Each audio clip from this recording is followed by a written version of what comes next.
Hi everyone. My name is Puri Salvi Khalifa, and I will present my final presentation related to the curriculum and instruction. So my focus is in Indonesian elementary school curriculum in 2025. So focusing on transforming deliberative and reflective assessment. So as this background overview, I will just give you just a brief highlight about the changes, especially at our latest curriculum. So as you can see here, previously we have the same or just the latest Merdeka curriculum, or just the curriculum the national curriculum of Indonesia in 2022, but we have the recent update in the 2025. So the new update focusing on several approach. For example, we focus on the deeper learning for the general overview of the learning process in the elementary till senior high school, or in the preschool till and senior high school. And Indonesia has a set of the formal curriculum, so this recent one is 1,691 pages and consisting of the learning outcomes. So I will share the example of this curriculum to you in the next slide. So this is the background that all the elementary school teacher, so we call it a classroom teacher, mostly teaches all core subjects. So all the core subjects means Indonesian language, IPAS, so this is a combination of social and science, and the mathematics and the civics, arts, and maybe English, religions, and also physical education. So it is very common for us as an elementary school teacher educator. So we provide a very wide variety of the courses to our students, especially to have a matching capacity as a classroom teacher later on when they finish their study in bachelor degree. Okay, so this is the sample of the recent curriculum.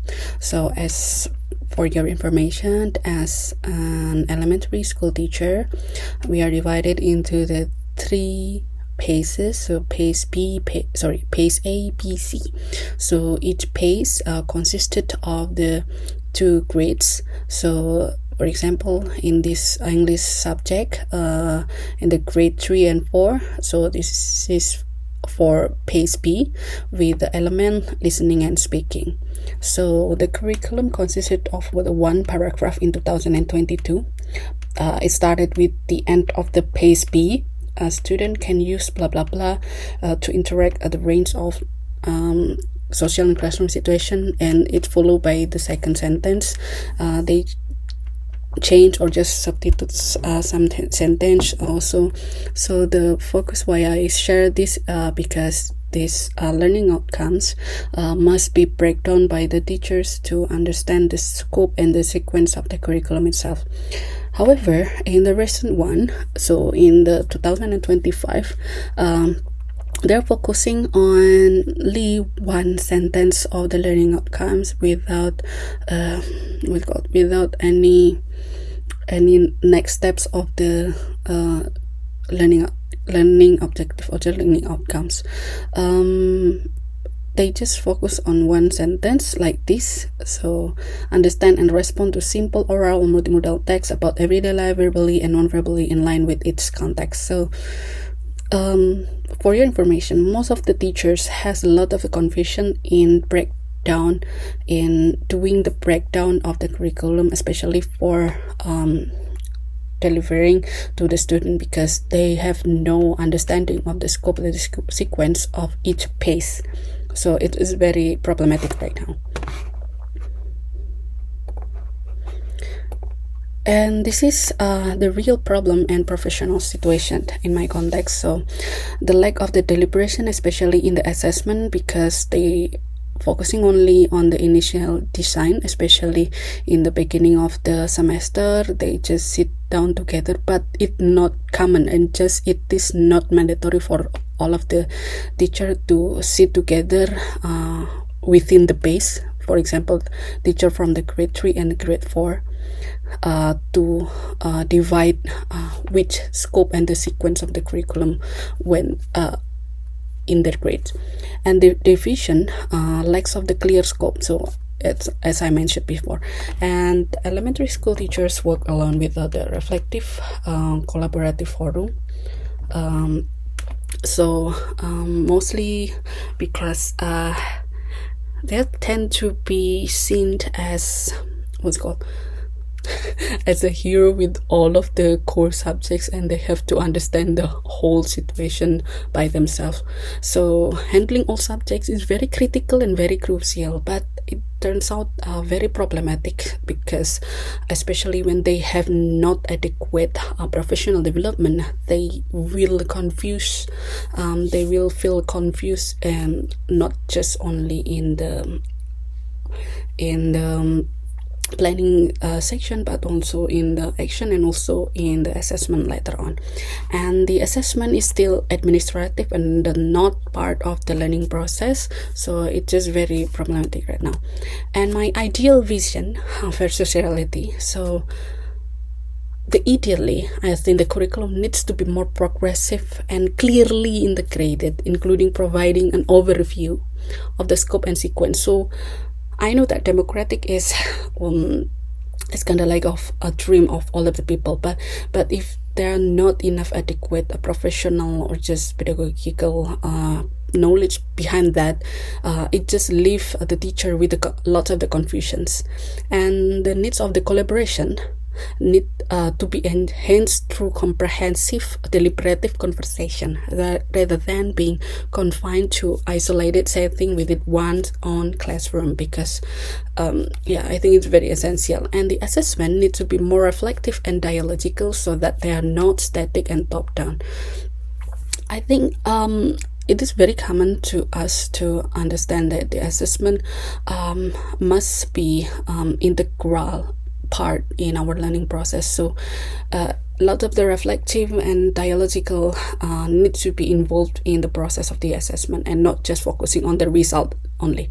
And the teachers focus on developing learning rather than just being practitioner, because in this curriculum, for example, teachers just feel like I have to finish my task by completing this learning outcome. That's true, but we are must to think beyond that situation. So they're just not only practitioner, but they are critically can inquire a more holistic learning. And my mission statement, so I made an additional part of the mission statement, is that as a professional teacher who facilitates dialogical and reflective assessment, I hope I can create a space for critical and democratic thinking. So critical means from the inquiry of the pedagogical itself, and this approach can transform learning for both students and teachers by providing constructive, contextual, and humanities feedback. And this is the goal of my mission statement, that assessment will be integral as our learning process. And there is some opportunity for my reflection, and this is the early stage of a holistic integration. So while looking back to the latest curriculum in Indonesia, that we have a new approach from the deeper learning approach in 2025. It's really connected. It really has a strong relation with the 3S concept. So I think this is focusing not only about the focus of the measurement, but understanding and developing student by integrating holistically the 3S. So how do students relate to the material of the daily life? So it focusing on the subject matter and focusing on the self like the student emotions, interests, or just reaction. How can we make sure that the involvement of the student self-interest and student emotion can be helpful for our learning situation? And the society, it is very essential to have a strong connection with the social situation around the student, so it must be more contextual and what's called and be applicable to themselves. And this is the next step, so the curriculum action plan. So in the curriculum studies, I think it is very important to build deliberation and meaningful learning, such as in deliberation forum. So the teacher has to be able to prepare more clear or just clearer scope and sequence of their curriculum, and they have to build their the more comprehensive understanding related to the contextual interpretation, especially of their learning outcomes. And related to the assessment, so I think it is related to the previous statement that the assessment of each phase is separated from the design process, so it needs to be improved by the periodic or just periodic deliberation forum. So it needs a lot of the commitment of the teachers, and the dialectical assessment between student and teachers must be built from this process. So I think it can be more meaningful and more holistic for all of the students. And the third column in this table, so I'm focusing on the pedagogy strategy. For example, like the inquiry questions toward the teacher itself.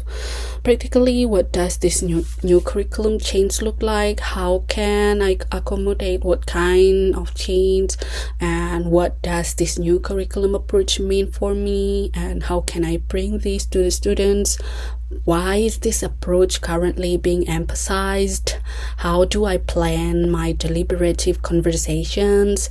Who are the parties? What is the role of the learning community? And so on. So the teacher must try to formulate such as the critical questions toward themselves, so they can develop the more variety of the pedagogical strategy. And this is the next step. So as after we are focusing on the ST, we are focusing on the assessment and reflection. So the curriculum and objective means that we need to think beyond the regular one. So I think it must be seen into a creative and deliberative point of view. So only one sentence from the learning outcome from the curriculum, top-down curriculum, we have to understand that okay, that's a point of the learning outcome, but we have to think creatively, how can we elaborate that into our learning outcome and be considered to put the holistic assessment into it, so that we can have a clear scope and sequence of the curriculum. And the teacher's reflection, we have to make sure that teacher can have a more reflective and more routine deliberation process. And if it is regarding the assessment, we can invite the student and bring a strong or just a more dialogue of student and teacher, and like that. And a strong professional learning community is very important, not only within the schools but also in regional. And I think in the assessment and reflective learning, we think that it is important for a teacher to use a holistic assessment and with variety of the assessments, such as reflective journals, narrative assessment, and portfolios, or something like that, and must meet to our previous HI. So we can connect, we can reflect what kind of the learning process that we've done, and what is need to be improved. So in the subject matter, we need to focusing, is that appropriate or not, is it is really comprehensive or not, and do we accommodate the emotional development and motivation, or just reflection? And in the society, do we have enough do we enough procedures to relate, or just to connect the situation in the classroom to the social values. So this is my final reflection. So I think from the traditional, from Tyler and Bobby, deliberative one, and also the ideological, and the last one is non-authoritarian curriculum leadership, I think I came into these reflections. So I think and based on the current situation in Indonesian curriculum right now, I think change is certain, but teachers need to empower themselves and be ready to accept the change and actively develop the pedagogy artistic, because I know for some reason, like in Indonesian context, the curriculum change is undeniable, but the teachers have to take an action with that.